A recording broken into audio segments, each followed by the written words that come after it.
विद्या मित्र प्रवासेषु भार्या मित्र गृहेषु च व्याधित औषधि मित्रम धर्मो मित्रम मर्तस्य च। चाणक्य कहते हैं कि व्यक्ति के 4 मित्र हुआ करते हैं। प्रदेश में उसकी शिक्षा या विद्या ही मित्र होती है, घर में उसकी पत्नी ही मित्र होती है, और जब रोग होते हैं तब औषधि मित्र होती है, और मरने के पश्चात व्यक्ति का धर्म ही उसका मित्र हुआ करता है। तो आज बात करते हैं सुखी विवाहित जीवन की। वैसे देखा जाए तो ज्योतिष शास्त्र में सुखी विवाहित जीवन के अनेक योग मिलते हैं, लेकिन हम उसकी व्याख्या करना चाह रहे हैं पहले, और बाद में उसकी बात करते हैं। सबसे पहले हमें ग्रहों की बात करें तो 4 ग्रह प्रमुख होते हैं, लगन, चंद्रमा, शुक्र और गुरु। इन चारों का अच्छी स्थिति में होना बहुत जरूरी है। कई बार ये भी देखने में आता है कि अगर शुक्र और गुरु बहुत अच्छी स्थिति में हो तब भी विवाहित जीवन का सुख कैसा मिलता है। विवाहित जीवन टूटेगा नहीं, विवाहित जीवन साथ चलता रहेगा, लेकिन दोनों दाम्पत्य सुख का अनुभव नहीं कर पाते और दूर दूर रहने जैसी परिस्थितियां बन जाती हैं। लेकिन विवाहित जीवन टूटता नहीं है। कहने का मतलब है मन और आत्मा, शरीर, इन चीजों को जो भोग की जो सामग्री की आवश्यकता होती है, जो एक दूसरे के साथ में जो आपसी सामंजस्य होता है, जो रिलेशनशिप होती है, उनको वो एंजॉय नहीं कर पाएगा, उनमें कहीं न कहीं दिक्कत आएगी। तो पहले सर्वप्रथम तो लगन और चंद्रमा का बलवान होना प्रत्येक कुंडली में, प्रत्येक योग की पहली शर्त है।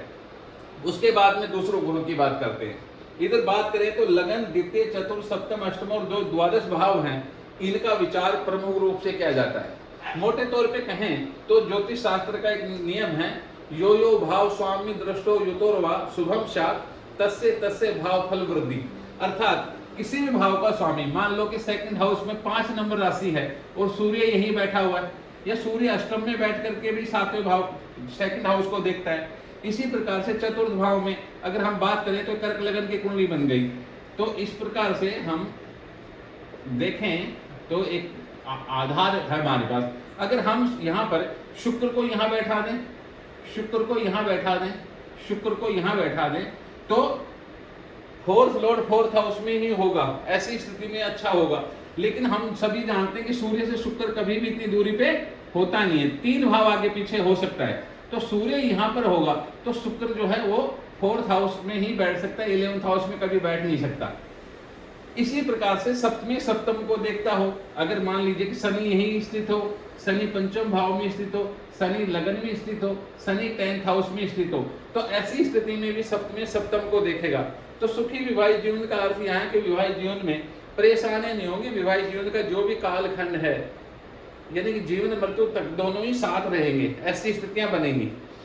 ये भी बात याद रखने की आवश्यकता है कि जैसे लगन स्वयं को रिप्रेजेंट करता है, दूसरा भाव परिवार है, चतुर्थ भाव सुख है, सप्तम विवाहित जीवन, अष्टम भाव ससुराल और द्वादश भाव दोनों का संयन सुख है।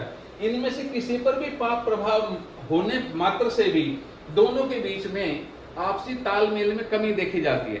लेकिन इन भावों के स्वामी यदि सूर्य, मंगल, शनि आदि में से कोई ग्रह बने और वो वहां स्थित हो तो उनको पापी नहीं मानना चाहिए। ये एक विशेष बात है। दूसरी बात, अगर किसी भी भाव पर गुरु की या बुध की दृष्टि हो या दोनों में से कोई एक ग्रह भी बैठा हो तो उस भाव के फल को भी सुधार देता है। ये दूसरी शर्त है। तो पहले जो नियम है वो है कि लगन, चंद्रमा, शुक्र और गुरु बलवान हो कुंडली में। लगन, द्वितीय, चतुर्थ, सप्तम, अष्टम और जो द्वादश भाव हैं, या तो इनमें इन्हीं के स्वामी बैठे। अगर वो पाप ग्रह है तो उन्हें पापी ग्रह नहीं माना जाएगा। अन्यथा इनके जो स्वामी है वो केंद्र, त्रिकोण आदि में स्थित हो, या इन्हीं अपने ही भावों को देखते हो, या वो उच्च राशि में हो, सब राशि, मूल त्रिकोण आदि में स्थित हो, मित्र राशि में हो, तो ऐसी स्थिति में सुखी विवाहित जीवन की बात की जा सकती है। इसके अतिरिक्त भी कुछ योग हुआ करते हैं। जैसे हमारे यहाँ पर नियम है, लग्नेन्दु संबे यस्या सा नारी प्रकृति स्थिता स्त्रियोचित गुणोपेता सुरूपा शुभ लक्षणा। अगर किसी भी कन्या की जन्म पत्री में अगर लगन के अंदर अगर सम राशियां हो, 2, 4, 6, 8, 10 और 12, इनमें से कोई राशि स्थित हो और इन्हीं राशियों में यदि चंद्रमा भी स्थित हो, तो ऐसी स्थिति के अंदर भी ग्रह स्थिति, ये जो भाव स्थिति बनेगी तो भी सुखी विवाहित जीवन की नींव पड़ती है।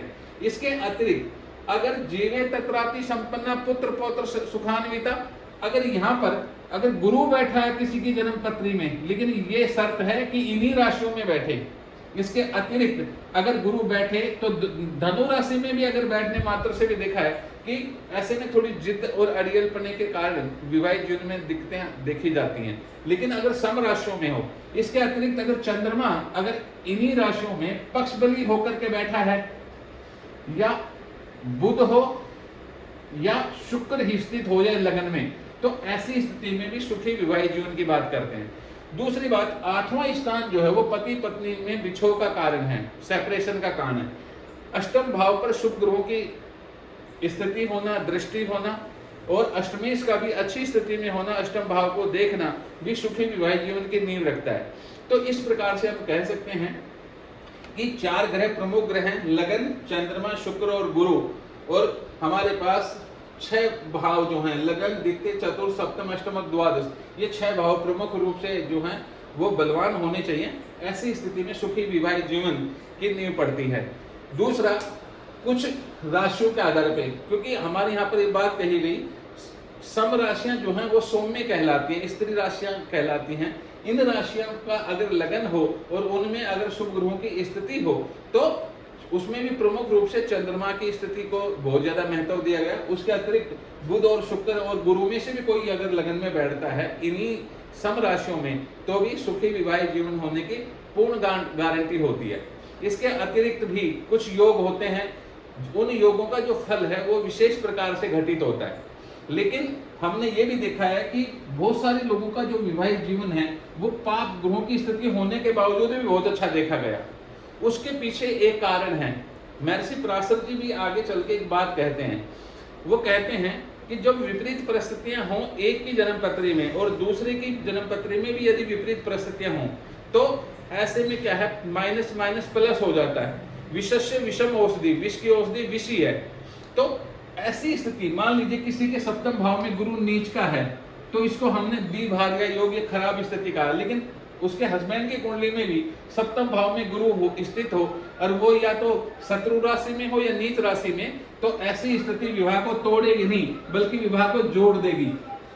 तो जैसे नीच भंगराज हो गए उसी प्रकार से यहाँ पर भी स्थिति देखनी चाहिए। इसी को भाव मिलान की परिस्थिति कहते हैं। तो इसके बारे में भी हम आगे कुछ वीडियो बनाएंगे जिससे और अच्छी भांति से इन चीजों को हम समझ सकें।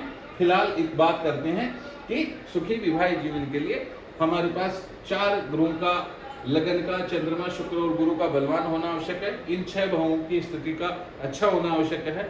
इसके अतिरिक्त लगन में समराशियों को शुभ माना, उसमें चंद्रमा, बुध, शुक्र या गुरु की स्थिति को हमने शुभ माना। ऐसी स्थिति हो तो विवाहित जीवन में चाहे कितनी ही परिस्थितियां कभी डावाडोली क्यों ना हो, उसके बावजूद भी विवाह नहीं टूटता और विवाह अपनी पूर्णता को प्राप्त करता है। धन्यवाद।